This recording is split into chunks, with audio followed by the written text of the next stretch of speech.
우리가 지난주에 잠깐 나눴던 내용을 잠깐 좀 살펴보시고 오늘 이어서 계속해서 살펴보시겠습니다. 지난주 핵심은 무엇인가? 인간적 눈으로 보게 되면은 하나님의 말씀이 이스라엘 백성 가운데 폐하여진 것처럼 보인다였습니다. 왜 그러느냐? 예수님을 거절하는 이스라엘 백성의 완고함 때문에 그렇다. 야, 저것 하나는 꼴을 보니까 저거는 하나님하고 이제 끝이구나.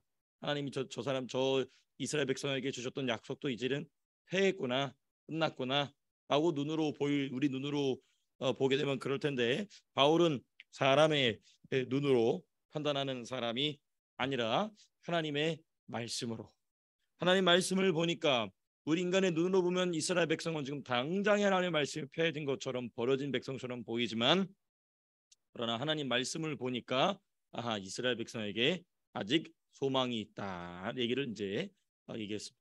그래서 그 이스라엘 백성에게 아직 소망이 있다. 그러면 이스라엘 백성에게 소망이 있으려면 하나님이 이스라엘 백성에게 요구하시는 게 뭐냐, 이것이죠. 그러면서 이제 제가 여러분들과 함께 참 이스라엘의 조건이 무엇인가에 대해서 바울이 논설하는 내용을 좀 살펴보고 있었습니다. 지난주에 이스라엘 백성, 참된 이스라엘, 여기서 말하는 참된 이스라엘은 아브라함의 세이자, 그리고 이삭의 자손, 곧 하나님의 백성, 곧 구원을 받은 자라는 의미죠. 이 참 이스라엘이라는 것은 그 참 이스라엘의 조건을 설명하기 위해서 바울은 두 부류의 자녀를 대조합니다. 먼저는 육신의 자녀, 그리고 두 번째는 약속의 자녀입니다. 그렇죠? 뒤에 계신 분들 잘 안 보이시나요? 잘 보이십니까? 예, 감사합니다.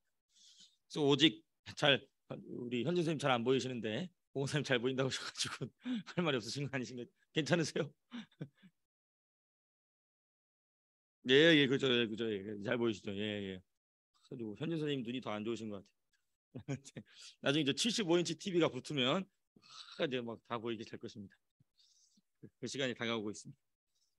예, 어쨌든 오직 참된 이스라엘의 조건 첫 번째, 육신의 자녀가 아닌 약속의 자녀여야 한다는 것입니다. 그 약속의 자녀는 뭐고 육신의 자녀는 뭐냐? 육신의 자녀는 아브라함이 자기 계획으로 낳은 자녀죠. 자기의 방법으로 낳은 자녀. 우리가 마침 또 창세기를 새벽에 공부하고 있어서 이제 아브라함이 제일 힘들었던 부분이 아마 이 부분인 것 같아요. 내일 본문인데 하나님께서 일부러 아브라함과 롯을 갈등시키십니다. 끝내는 여기서 롯을 떼내버리시고 내일 그 장면입니다. 근데 이제 롯을 떼냈으면 거기서 하나님의 뜻을 알았어야 되는데 아브라함이 이 롯이 가장 아브라함에게 있어서는 가장 큰 약점이었던 것 같아요. 왜 그러냐면 자기 아내가 뭘 못하니까, 임신을 못하니까.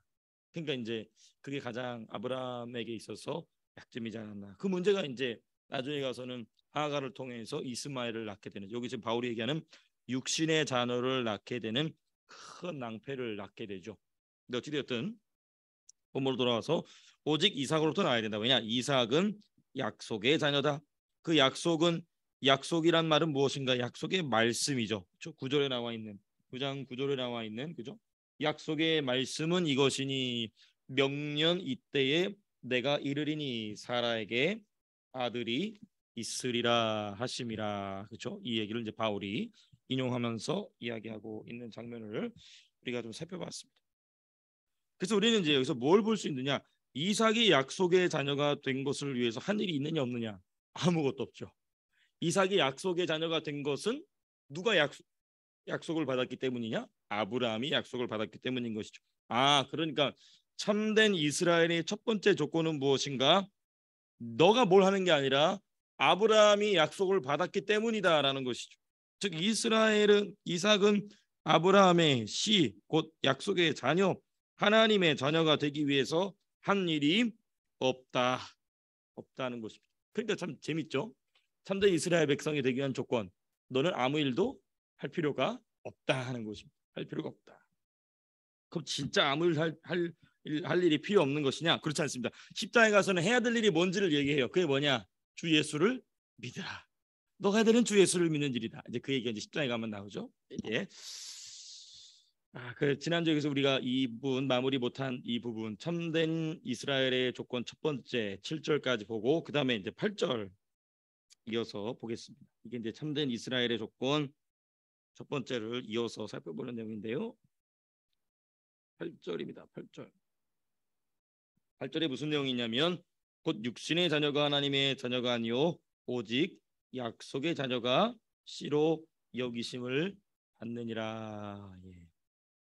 그러니까 이 간단하죠. 육신의 자녀는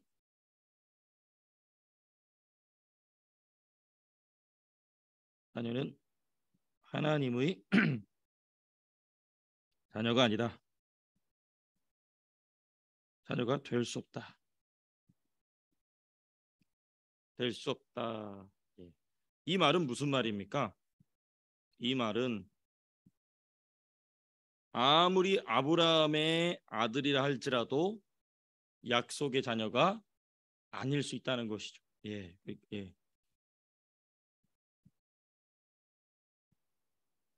아브라함의 아들뿐만 아니라 만약에 아브라함이 바로 밑에 아브라함이 직접 낳은 아들이 약속의 자녀가 될 수 없다면 아브라함의 자손이라 한다 할지라도 아브라함으로부터 나오는 약속의 자녀가 아닐 확률은 더 많아지죠. 그렇죠. 지금 바울은 이제 그 얘기하는 것입니다. 왜냐하면 이스라엘 사람들 무슨 얘기합니까? 나는 누구의 자손이다? 우리 아버지가 아브라함이다. 예수님한테 막 떠들죠. 그러니까 이제 그 얘기를 지금 바울은 예수님을 향한 유대인들의 어큐제이션을 누구보다도 잘 알고 있었습니다. 왜 그럴까요? 그렇죠. 본인이 그거 대장이었으니까. 그러니까 바로 유대인들의 방법론을 너무나도 명징하게 깨뜨리고 있는 거죠. 그러니까 아브라함의 아들 또는 자손이어도 하나님의 자녀가 아닐 수 있다. 약속의 자녀가 아닐 수 있다는 말씀이죠. 똑같은 말입니다. 자녀가.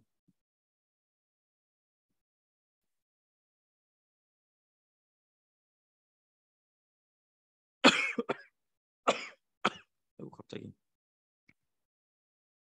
이 사례가 누구냐면 대표적인 사례는 제가 말씀드린 그렇죠. 이스마엘이죠.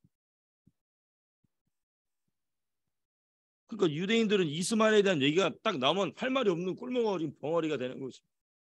아브라함의 씨 아니냐? 근데 이스마엘이 정말 하나님의 민족이냐? 하나님의 백성이냐? 뭐 할 말이 없어지는 것이죠. 그러니까 이게 바울의 이 성경을 통하여서 이 유대인들의 잘못된 사상을 논박하는 이 모습은 아이고 죄송합니다. 그렇죠. 그렇죠. 그렇죠. 그러니까 이제 바울이 그걸 알기 때문에 그 다음 바로 이어서 누굴 얘기하냐면 이삭의 자손 중에서도 누가 나오죠? 에서와 야곱이 나오죠. 그러니까 이제 바울의 논지가 그렇게 나가는 거 아주 김 집사님 아주 명확하게 얘기하셨어요. 그러니까 바울은 그걸 아는 거예요. 유대인들이 이렇게 바울이 이렇게 딱 막아놓으면 여기로 나올 걸 알고 거기로 나올 걸 알고 이제 네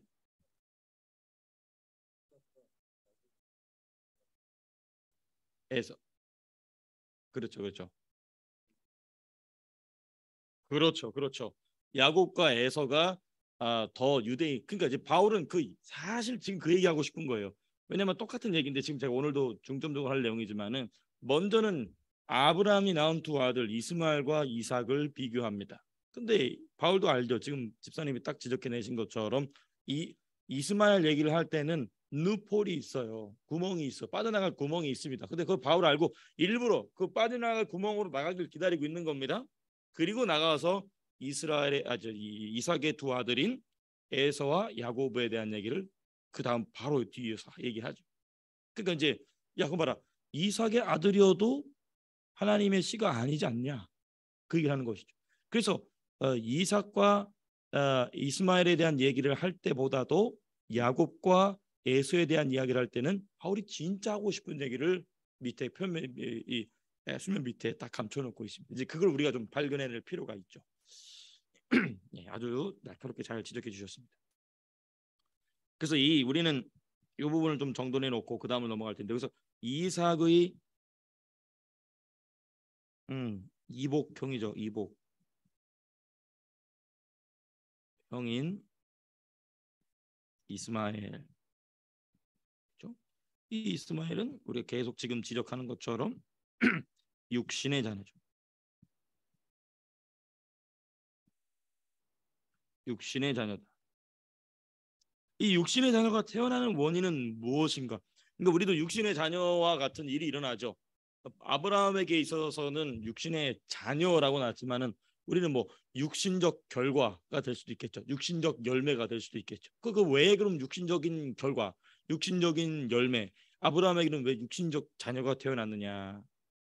뭐 너무나 당연한 것이지만은 아브라함이 받은 약속과는 상관없는 것입니다. 받은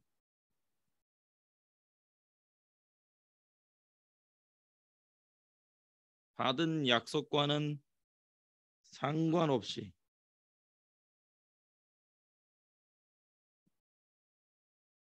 행한 결과가 바로 육신의 자녀라는 것인 거죠. 예. 한편 이제 우리는 그럼 이스마엘은 진짜 인생이 뭐냐?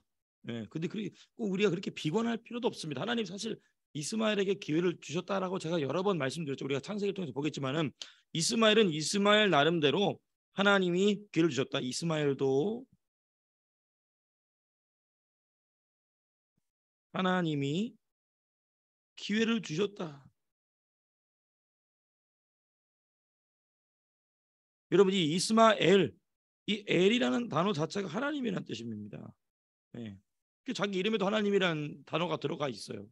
그만큼 이스마엘의 인생도 하나님이 기회를 주셨으나 그걸 거듭한 거는 본인의 몫인 것이죠. 그러니까 이스마엘을 너무나 사랑했던 아브라함의 입장에서는 너무나도 괴로운 일이었습니다. 근데 참 아브라함이 버림받지 않고 하나님 앞에 계속 쓰임받을 수 있었던 것은 이 엄청난 사건 앞에서 그래 내 뜻을 내려놓고 하나님의 뜻을 계속해서 순종해 나갔다는 이 점이 이제 하나님 앞에서 아브라함이 믿음의 주상으로 세움 받게 되는 아주 결정적인 모습인 것이죠. 그래서 이제 우리는 여기서 이제 요 이삭과 이스마엘 대조를 마무리하면서 살펴볼 것은 무엇인가? 에, 이스마엘과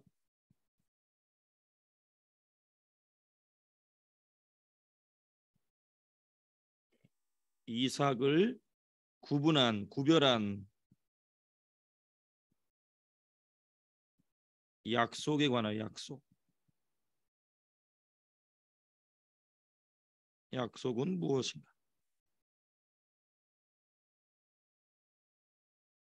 우리는 성령의 법의 제일 첫 번째 장인 8장을 마무리하면서 8장의 맨 마지막에 핵심 주제가 무엇이었냐면 제일 중요한 주제가 하나님의 예정이었습니다. 바울은 지금 그 얘기를 지금 하고 있는 거예요. 그럼 이 약속은 어디서 나왔냐는 것이 제일 먼저 표면상으로는 바울이 이 약속은 하나님의 뭐다? 말씀이다라고 얘기해요. 하나님의 말씀. 하나님 말씀으로 약속하셨죠. 근데 그 말씀은 어디서 나온 것인가? 그 말씀은 이제 하나님의 은혜죠. 은혜.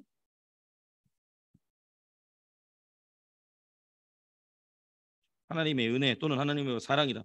하나님의 은혜, 하나님의 전적인 은혜, 하나님의 전적인 사랑 때문에 이스라엘이 아니라 아브라함에게 약속을 말씀하시죠. 자, 그러면 한 단계가 더 있죠.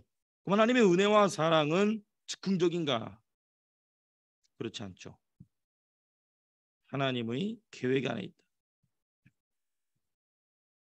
이걸 우리 뭐라고 얘기하냐면 예정이다 얘기하죠. 바울이가 이 얘기하고 싶은 겁니다. 요 얘기를 하고 싶은 거예요. 우리가 은혜로 구원받는다. 너네 행위가 중요하지 않다. 맞아요. 이것도 로마서 9장에 아주 중요한 주제가 맞습니다. 근데 진짜 바울이 더 얘기하고 싶은 얘기는 뭐냐면 행위가 중요하지 않기 때문에 너희들의 행위는 구원에 아무런 도움이 되지 않는다라고 이스라엘 백성을 얘기하지만 동시에 무슨 얘기하냐면은 너희의 구원이 성경에 이렇게 분명하게 뭐가 돼 있다? 약속되어 있다. 근데 이 약속은 하나님의 은혜와 사랑으로부터 온다. 그리고 이 은혜와 사랑은 즉흥적인 것이 아니라 무엇으로부터 온다? 그렇죠. 하나님의 우리의 인간으로 이해할 수 없는 예정으로부터 나온다. 그래서 바울이 9장 맨 마지막에 가서는 이스라엘 백성의 구원에 관한 하나님의 구원 약속, 구원 예정에 대한 인용구가 많이 나오는 이유가 바로 그런 이유 때문인 것이죠. 예.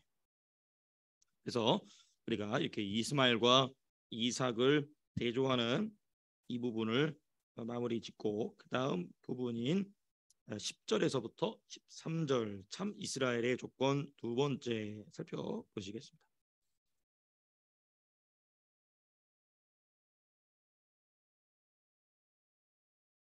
네, 3번이군요. 죄송합니다. 10절에서부터 13절 참 이스라엘의 조건 두 번째. 여기서 이제 보다 더 구체적인 이야기를 합니다. 행위와 그리고 택함. 행위를 하면 이제 사람의 행위를 얘기하겠죠. 택함은 하나님의 행위죠. 사람을 택하시는 하나님이 사람을 선택하시는. 예. 자, 그럼 이제 우리가 10절부터 보시게 되면은 조금 이제 우리가 바울의 뉘앙스를 살펴봐야 되기 때문에 조금 난해할 수 있지만은 이 10절에서 핵심적인 표현은 무슨 표현이냐면요. 이삭 한 사람으로 말미암아라는 표현입니다. 이삭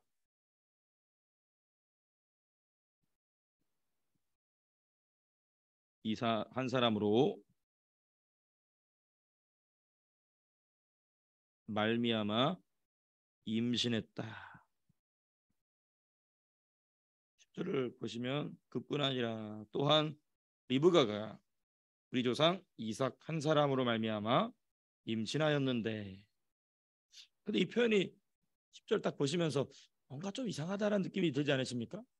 그냥 이삭이 리브가를 통해서 쌍둥이를 낳았다라고 얘기하면 되는데 굳이 주어를 리브가로 바꿔놓고 뭐라고 돼 있냐면 우리 조상 이삭 한 사람으로 한 사람으로라는 말을 사용하고 여기 이제 뭔가 바울이 하고 싶은 말이 담겨져 있는 겁니다. 한 사람이다. 일단은 이 한 사람이라는 요 10절에는요 다중적 의미가 있습니다. 다중적이다.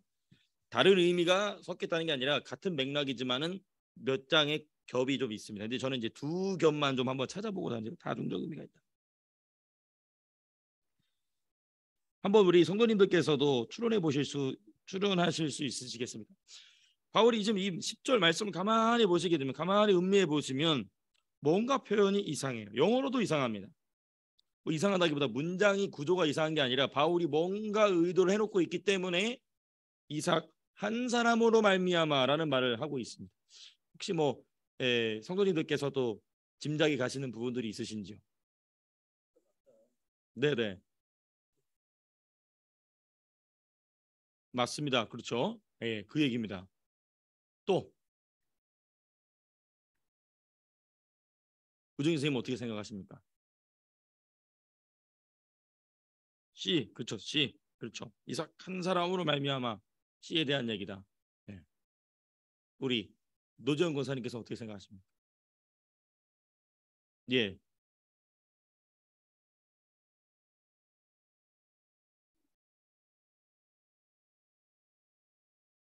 네, 그렇죠, 그렇죠.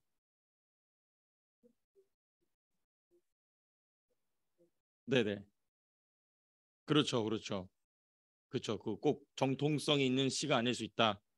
그렇죠. 우리 곽현덕 기사님께서 보시기에는 바울이 왜 이런 표현을 했을까? 뭐 별로 이상하지 않은데라고 생각하실 수 있으십니다. 예, 예, 예.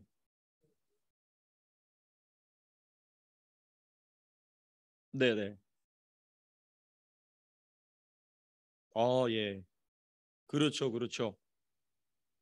그렇죠. 뒷구절에 나오는 그 이야기를 강조하기 위해서 그것도 아주 일리가 있는 말씀이십니다. 맞습니다. 예. 우리 현진 선생님 마지막으로 한번 의견을 들어보겠습니다. 저희가는 날 가만히 안 내버두네. 진짜 죄송합니다.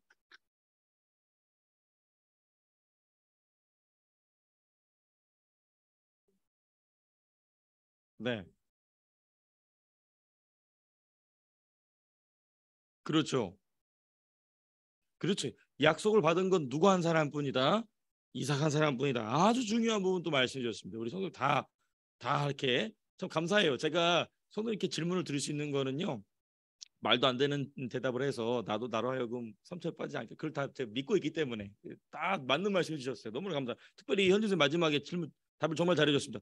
맞습니다. 그게 약속을 받은 건 누구 한 사람뿐이다는 겁니까? 이삭 하나밖에 없다는 것입니다. 다 지금 다 일맥상통하는 답변을 해주셨는데요.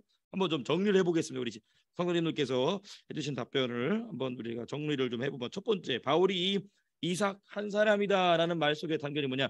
이삭은 아브라함의 실수를 범하지 않았다는 것이.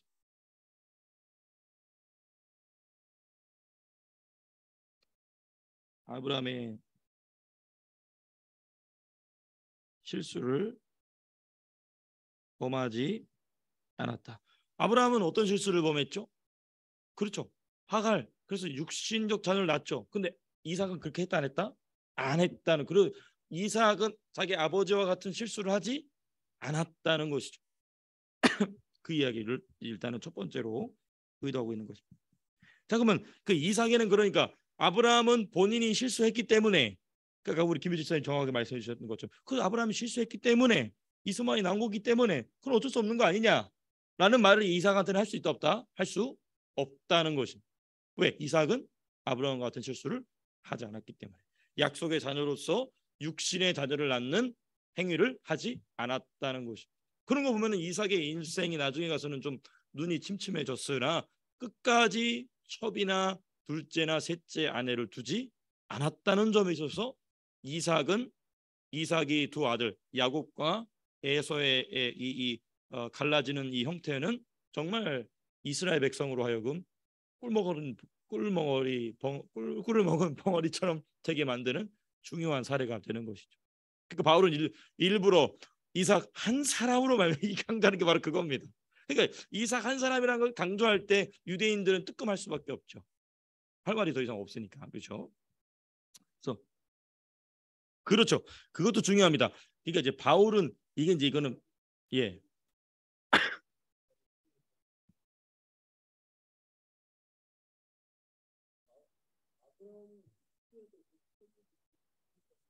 그렇죠. 그렇죠.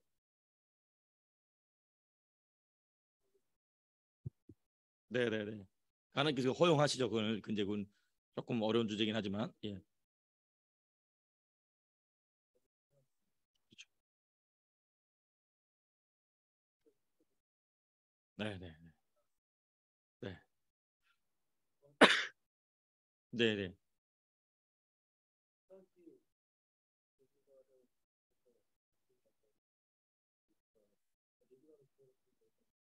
맞습니다.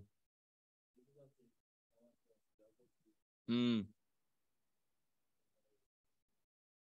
네, 네. 리브가라는 여인은 아주 말씀 주 죄송합니다. 예, 예, 예.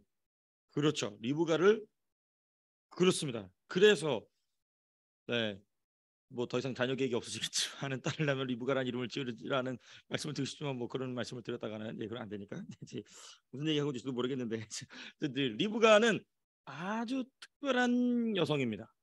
왜냐하면 이삭이 리브가를 데리러 가지 않았어요. 그렇죠? 누가 데려오냐면 아브라함과 한 몸과 같은 종이 가서 데려오죠. 그 이제 그 성령을 의미합니다. 그러니까 이제 그게 아주 그 삼일체 하나님이 어떤 한 성도를 어떻게 데려오느냐에 대한 굉장히 중요한 유비예요.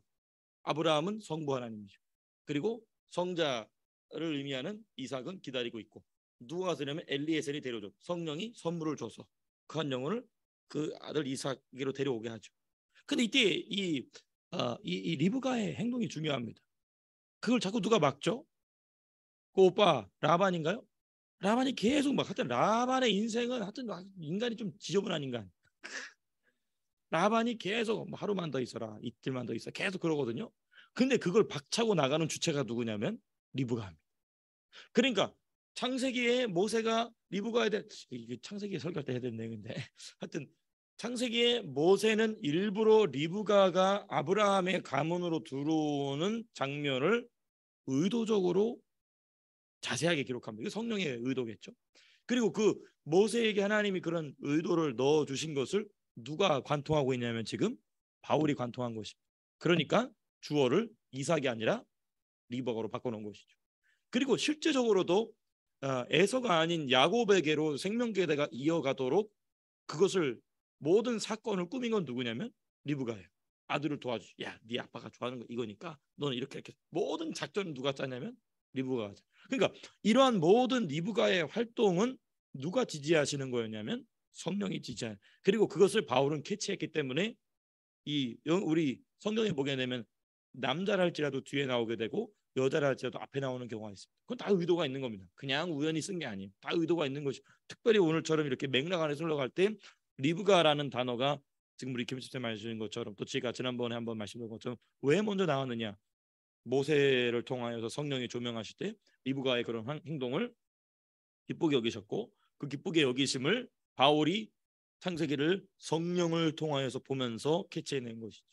그러니까 리브가가 이 아브라함에 대한 얘기가 나왔으면 당연히 주어가 누가 되냐면 이삭이 되어야 됩니다. 근데 이삭이 주어가 되지 않고 리브가가 주어가 되어 있죠. 그렇죠. 네, 네. 그렇죠. 맞습니다. 뉘앙스가 그대 있죠.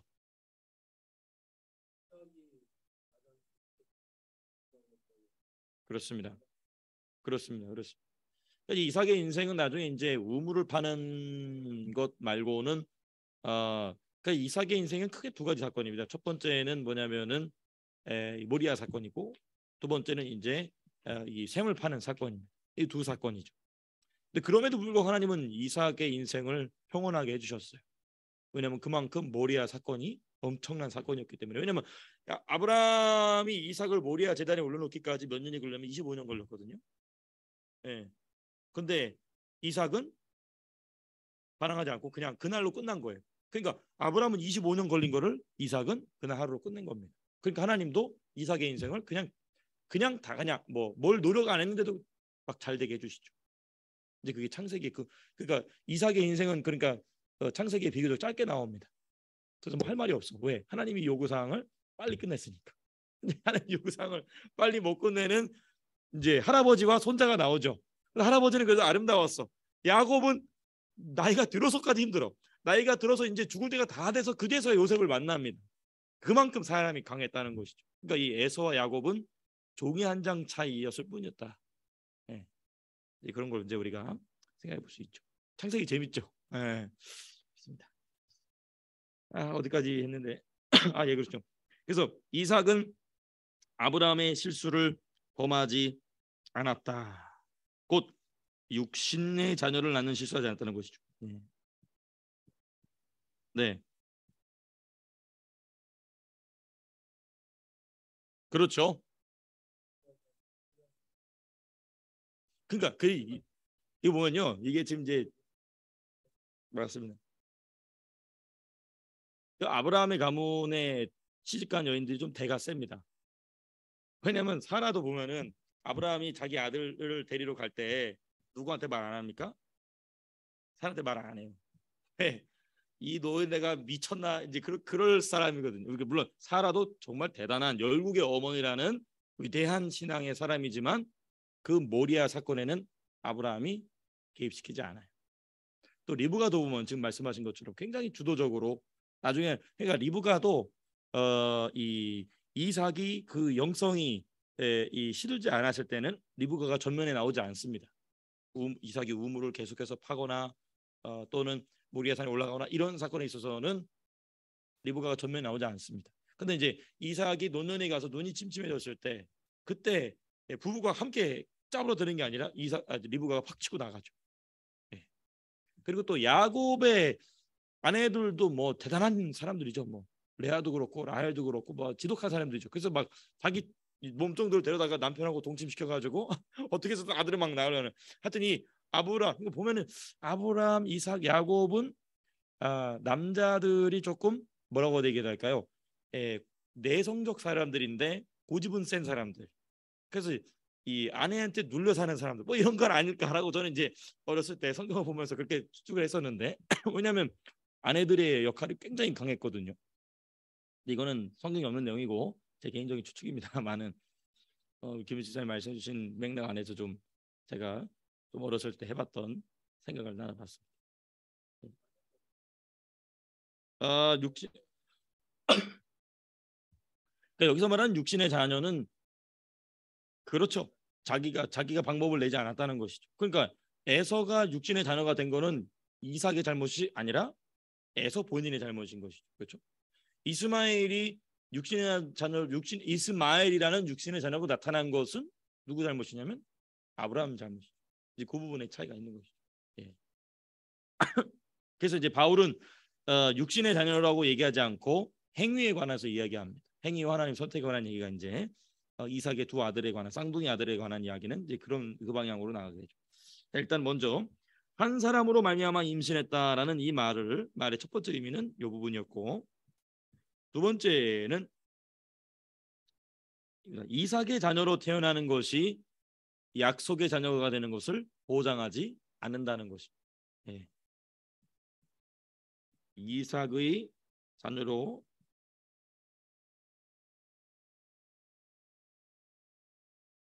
태어나는 것이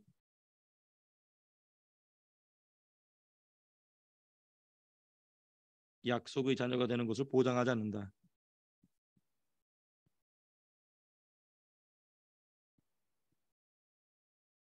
자녀가 되는 것을 보장하지 않는다.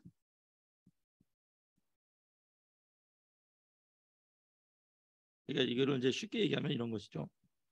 구원과 혈통은 관련이 없다.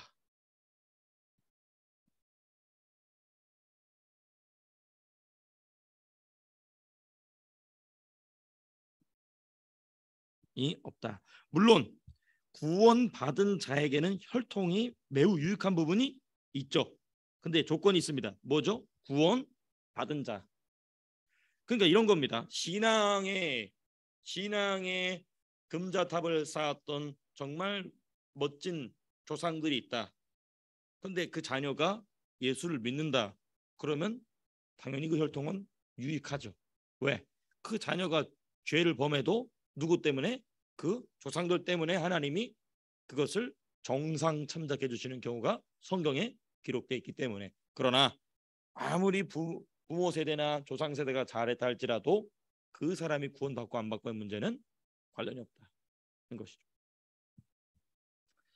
이 부분은 이제 우리가 좀 살펴봤습니다. 그다음에 이제 두 번째 11절로 넘어가서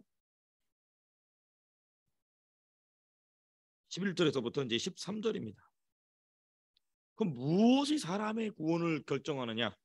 이 얘기를 이제 바울이 얘기하는 거죠. 무엇이 사람의 구원을 결정하는가?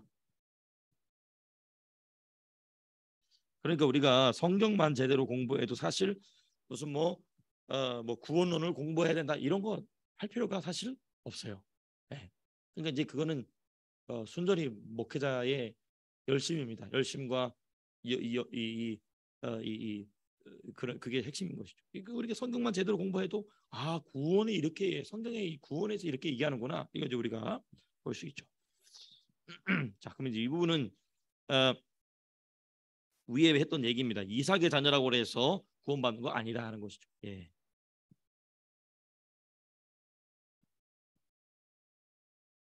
와 구원은 무관하다. 자동적으로 막 이삭의 혈통적 자녀라서 구원받는 그게 아니라는 것이. 그 이제 11절에 딱 못을 박아놓고 있죠. 우리 11절 9장 11절 같이 함께 읽어보시겠습니다. 시작. 그 자식들이 아직 나지도 아니하고 무슨 선이나 악을 행하지 아니한 때에 택하심을 따라 되는 하나님의 뜻이 행위로 말미암아 서지 않고 오직 부르시는 이로 말미암아 서게 하려 하사. 이삭의 자녀라고 해가지고 자동적으로 구원받는 게 아니라 하나님이 뭐 하셔야 된다? 선택하셔야 된다. 네, 행위가 아니라 선택이다. 그래서 구원은 행위가 아닌 하나님의 부르심으로 예. 여기 주어가 좀 빠졌네요. 사람의 행위가 아닌 사람의 행위가 아닌 하나님의 부르심으로 부르심으로 구원받는다. 그러니까 이 하나님의 부르심이 뭔가 하나님의 택하시죠, 그렇죠? 하나님의 하나님입니다. 하나님의가 아니고 죄송합니다. 하나님이 부르시는 사람은 곧 택함을 받은 사람이죠. 그 말이 그 말인 것입니다.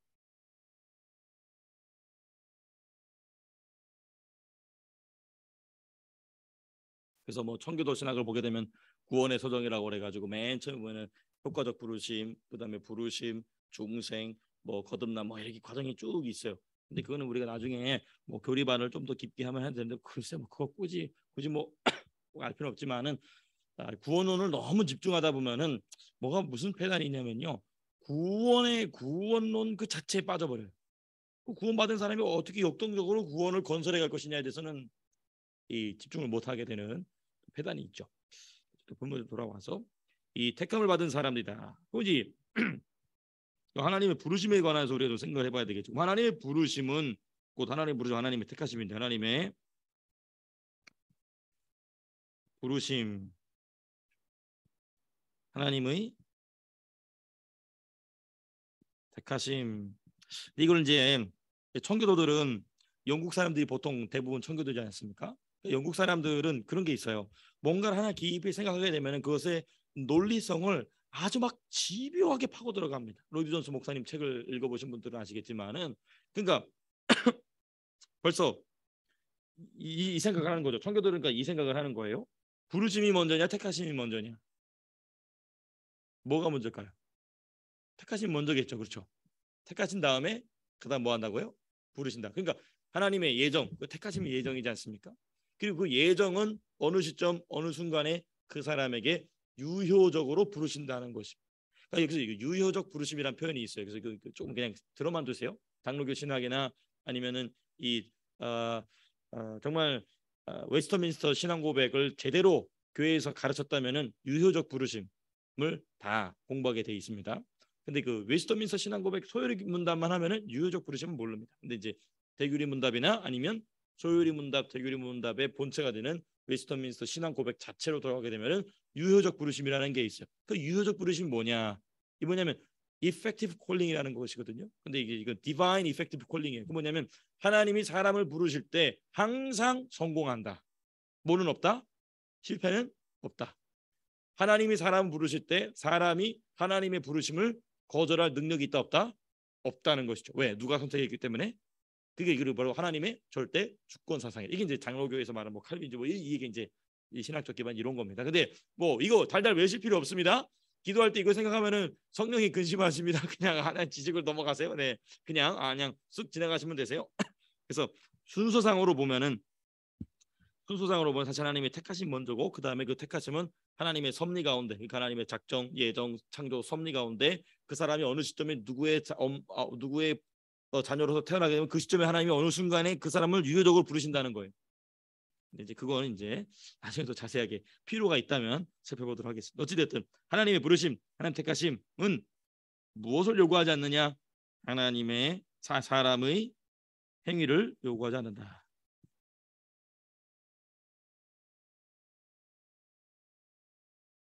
요구하지 않는다. 그 명확하게 나와 있죠. 그 자식들이 아직도 나지 아니하고 무슨 선이나 악을 행하지 아니한 때에 택하심을 따라 왜 행하심을 요구하지 않으실까요? 당연합니다. 이것은 사람의 존재 이전부터 하나님이 결정하신 일이기 때문에 그렇습니다. 하나님의 주권적 결정입니다.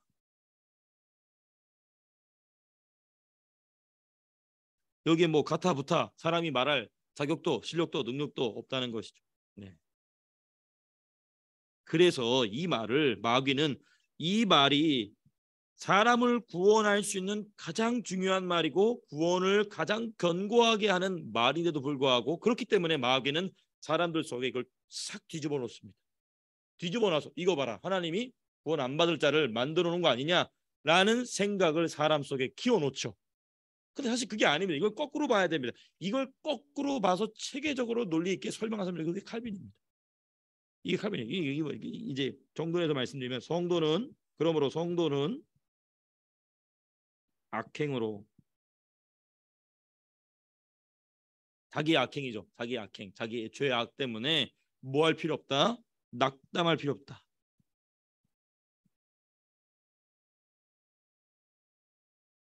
낙담할 필요가 없다. 왜? 내 구원은 누가 확정하신 것이기 때문에 하나님. 더군다나 나의 구원을 확정하실 때에 누구의 행위를 기대하지 않으셨기 때문에 나의 행위를 기대하신 것이 아니기 때문에 구원 이후에도 내 행위가 나의 행위와는 상관없이 주어진 구원에 영향을 미칠 수 없다는 것입니다. 그러니까 이 예정론이 왜 중요하냐면 한 사람을 하나님의 어떤 신론에서 자꾸 얘기하다 보면 자꾸 이제 그 문제가 발생하는데 구원론에서 이걸 접근해야 돼. 왜냐하면 바울은 항상 구원에 대한 얘기를 할 때만 예정을 얘기하고 있거든요. 그래서 성도는 악행으로 낙담할 필요가 없으며 동시에 선행으로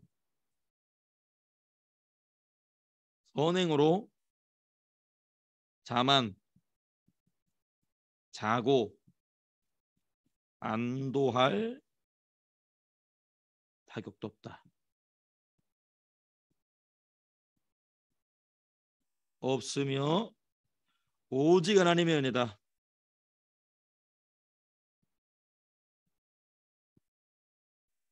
그죠?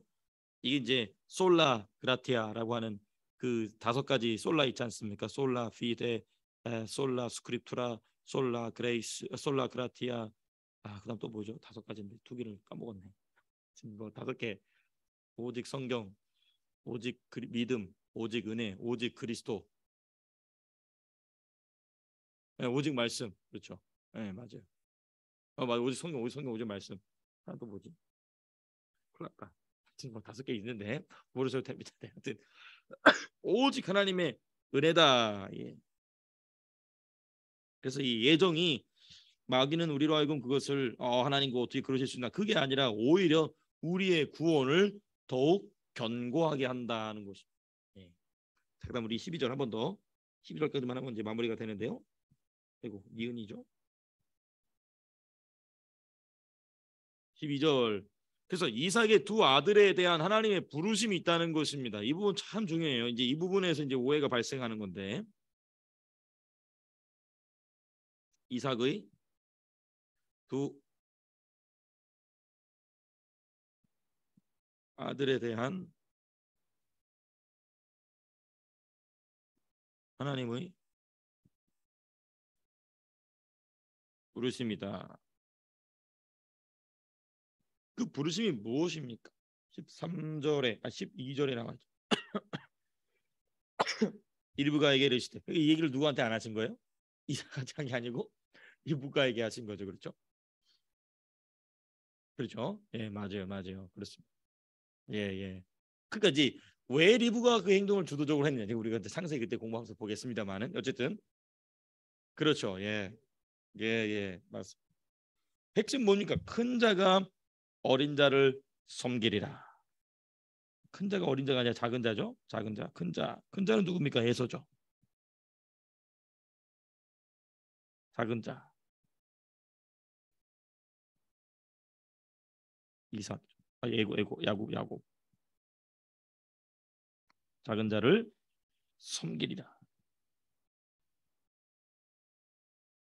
자, 여기 보면은 하나님이 에서를 구원하지 않겠다라는 말씀이 있습니까? 없습니까?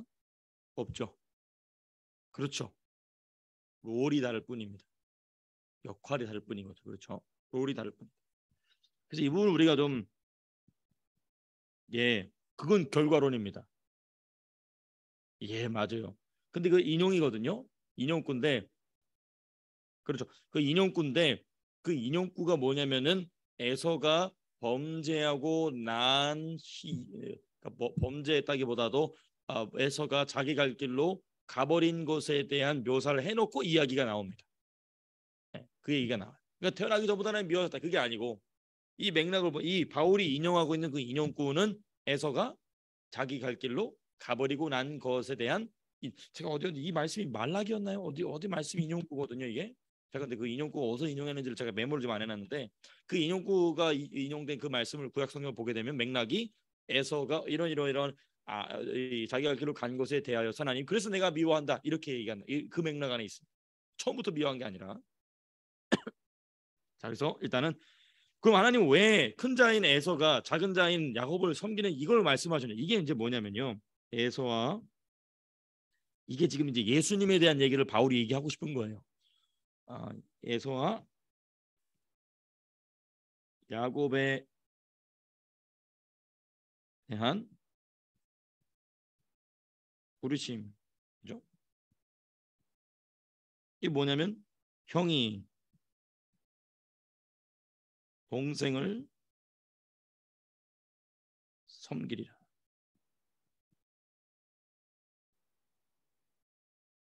는 하나님의 말씀은 에서의 범죄와는 무관합니다. 그죠? 에서의 범죄와는 무관합니다. 왜냐하면 에서는 그 자기가 이제 성인이 되어서부터 곁길로 나갔거든요. 그러니까 막 결혼하면 안 되는 이방 여인들 막 지 멋대로 데려다가 결혼하니까 이삭과 리브가가 마음에 근심했다고 그랬거든요. 그러니까 에서는 지가 길로 가버린 겁니다. 애당초부터. 어찌됐든 그거는 우리가 창세기 공부할 때 더 자세히 보도록 하고요. 하나님은 왜 형이 동생을 아니 뭐 성경에서 보면은 형이 장자권을 가지고 왜 이걸 했을까? 뭐냐면 하나님 주신 역할의 차이입니다. 하나님이 주시는 역할의 차이.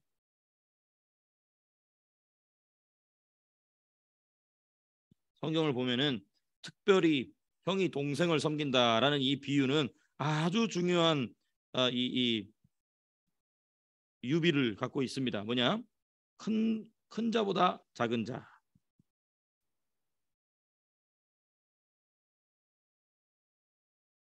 이건 이제 에서와 야곱의 상황이죠. 그다음에 형보다 동생. 이것도 역시 지금 제가 에서와 야곱에 대한 얘기고, 그다음 또 택함 받은 자보다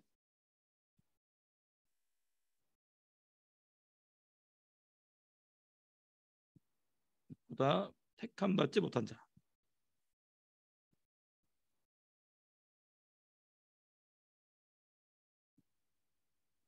하나님이 어디를 더 집중하시냐 그 얘기입니다. 그렇죠?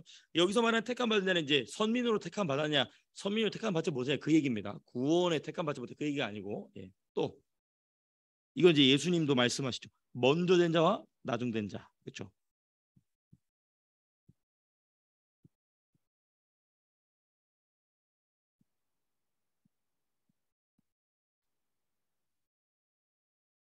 또 첫째 아담과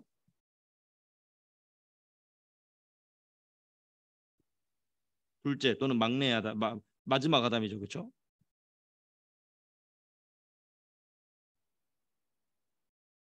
이걸 이제 역사적으로 또 어디서 나오냐면 이제 죄송합니다. 사울이 아닌 누구죠? 다윗이죠. 그러니까 이게 보면은 성경에 계속 이게 나오는 것입니다. 또 루벤이 아닌 유다죠. 그 보게 되면은 성경에 계속 역사를 보게 되면 장자로 선택받은 사람이 제대로 잘 나가는 경우는 많지가 않아요. 또 아론과 모세가 동생이죠. 이런 거 보면 그러니까 지금 하나님께서도 에서의 롤을 그렇게 주신 것이고 또 야곱에게 이런 롤을 주셨던 것뿐인 것이죠. 그죠? 예. 이 이것을 통해서 누구를 얘기하고 싶은 거냐면 핵심적으로 제가 마지막에 말씀드렸던 것처럼 바로 예수님입니다. 마지막 아담 누구시죠? 예수님이죠. 예. 이 이야기를 하고 싶었기 때문에 이 유비를 지금 하나님께서는 에서와 야곱의 삶을 통하여서 보여주시고자 했던 것이죠. 이 유비가 쭉. 예. 그래서 우리가 일단은 여기까지 보도록 하고요. 그래서 무엇이 사람의 구원을 결정하는가? 하나님의 주권적인 선택이고 사람의 행위는 요구하지 않는다라는 것을 이제 우리가 10절, 11절에서 13절까지 우리가 좀 같이 살펴봤습니다.